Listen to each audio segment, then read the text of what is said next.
Assalamualaikum warahmatullahi wabarakatuh. Eh, Kami di sini dari kelompok 2 dengan saya Alia Nur Sabrina dan juga rekan saya. Harul Ramanda Putra. Di sini kami akan menjelaskan tentang teori standar perdagangan internasional.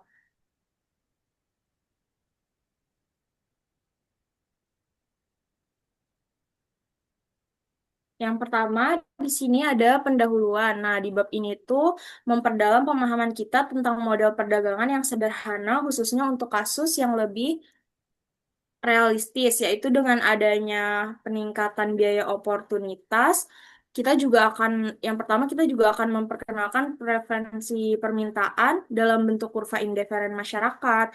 Pada akhirnya kita juga bakal lihat bagaimana interaksi kekuatan permintaan dan penawaran menentukan keunggulan komparatif masing-masing negara dan menciptakan platform untuk spesialisasi dalam produksi dan perdagangan yang saling menguntungkan.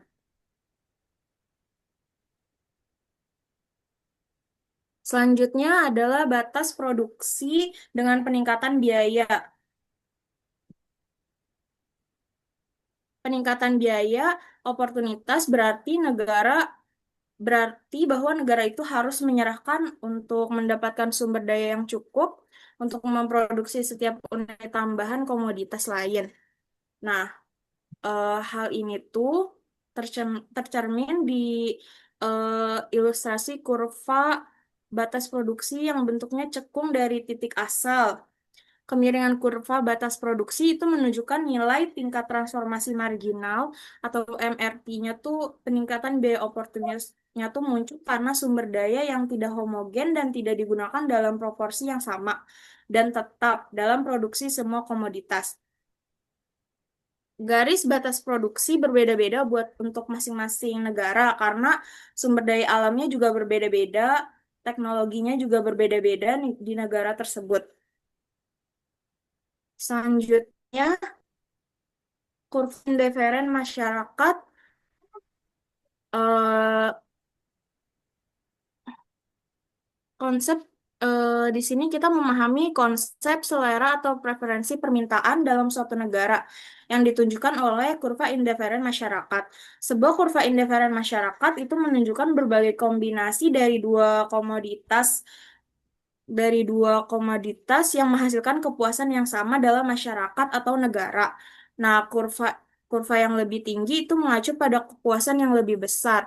Kurva yang lebih rendah untuk kepuasan yang lebih rendah. Nah, selanjutnya di sini ada ilustrasi kurva indiferen masyarakat yang di mana kemiringan kurva indiferen di sini memberikan nilai tingkat substitusi marginal atau MRS dalam konsumsi atau jumlah komoditasnya yang bersedia diserahkan oleh suatu negara untuk setiap unit tambahan komoditas X dan berada pada kurva indiferen yang sama. Kurva indiferen masyarakat memiliki kemiringan yang negatif dan berbentuk cembung dari titik asal. Agar bentuknya tepat, kurva-kurva tersebut itu nggak boleh saling berpotongan satu sama lain. Terus penting untuk dicatat, perdagangan mempengaruhi distribusi pendapatan dalam suatu negara dan dapat mengakibatkan kurva indiferen yang berpotongan. Kesulitan ini itu dapat diatasi dengan prinsip kompensasi yang menyatakan bahwa negara mendapatkan keuntungan dari perdagangan jika peraih keuntungan masih dapat mempertahankan beberapa keuntungan mereka bahkan setelah membayar semua kompensasi atas kerugian mereka. Yang selanjutnya itu equilibrium dan isolasi. Dalam kondisi isolasi atau interaksi atau dengan tidak adanya perdagangan, interaksi kekuatan permintaan dan penawaran menentukan titik equilibrium atau titik kesejahteraan sosial maksimum di suatu negara. Negara berada dalam keseimbangan saat mencapai kurva indiferen tertinggi yang bisa dicapai oleh batas produksinya. Nah, hal ini terjadi di titik di mana kurva indiferen masyarakat bersinggungan dengan batas kurva produksi negara tersebut. Bisa kita lihat di sini ilustrasi kurva equilibrium dan isolasi yang mana kemiringan yang sama dari dua kurva pada titik singgung memberikan harga komoditas ekuilibrium relatif internal negara tersebut dan mencerminkan keunggulan komparatif negara tersebut. Harga komoditas ekuilibrium relatif dalam isolasi ditunjukkan oleh kemiringan garis singgung yang sama dari kurva batas produksi dan kurva indiferen negara tersebut pada satu titik yang disebut titik autarki produksi dan konsumsi. Selanjutnya akan dijelaskan oleh rekan saya. Sebentar. Ya, di slide selanjutnya ada spesialisasi dalam produksi dan perdagangan dan ilustrasi kasus negara kecil. Di sini mari kita lihat kasus negara kecil. Misalkan negara satu adalah negara kecil dan negara dua adalah negara besar atau seluruh dunia. Tanpa perdagangan, negara satu berada di titik A dengan keseimbangan internal. Setelah perdagangan, negara satu bergerak ke titik B, tetapi tetap menghasilkan Y. Keuntungan dari perdagangan adalah negara satu bisa mengonsumsi lebih banyak. Penghapusan hambatan perdagangan seperti tarif dan biaya transportasi memungkinkan perdagangan antar negara. Negara satu menghususkan diri dalam produksi dan ekspor X, serta mengimpor Y dari negara dua. Sebaliknya, negara dua menghususkan diri dalam produksi dan ekspor Y, serta mengimpor X dari negara satu. Proses spesialisasi ini menyebabkan biaya oportunitas meningkat di kedua negara. Next.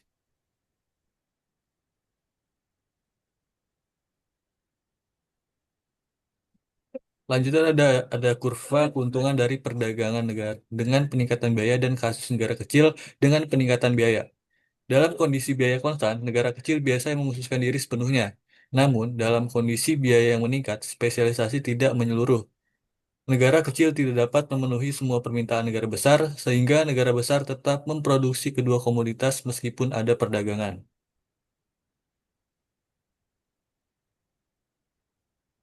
Next.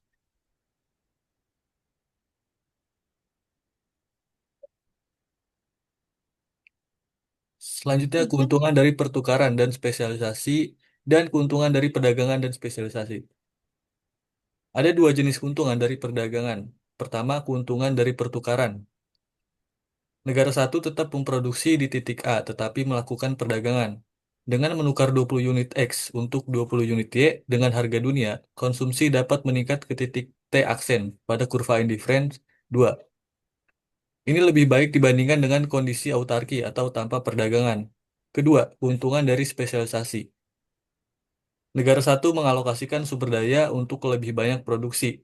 X, produksi meningkat ke titik B dengan menjual 60 unit X dan untuk 60 unit E, 60 unit Y di pasar dunia. Konsumsi dapat mencapai titik E di kurva indifference 3. Keuntungan ini lebih besar dibandingkan hanya dari pertukaran. Next.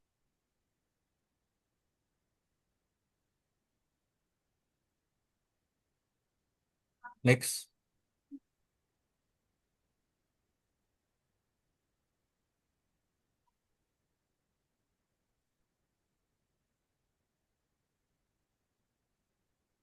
Nah, selanjutnya perdagangan berdasarkan perbedaan selera dan perdagangan perdagangan berdasarkan perbedaan selera. Keunggulan komparatif biasanya ditentukan oleh batas produksi dan karunia sumber daya. Namun, selera masyarakat juga dapat menciptakan peluang perdagangan. Jika dua negara memiliki batas produksi yang identik, perbedaan permintaan atau selera tetap dapat menciptakan keunggulan komparatif.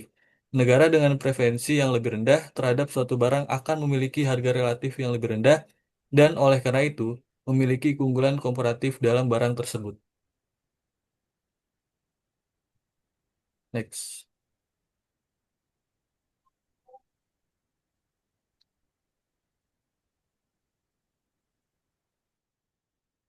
Next.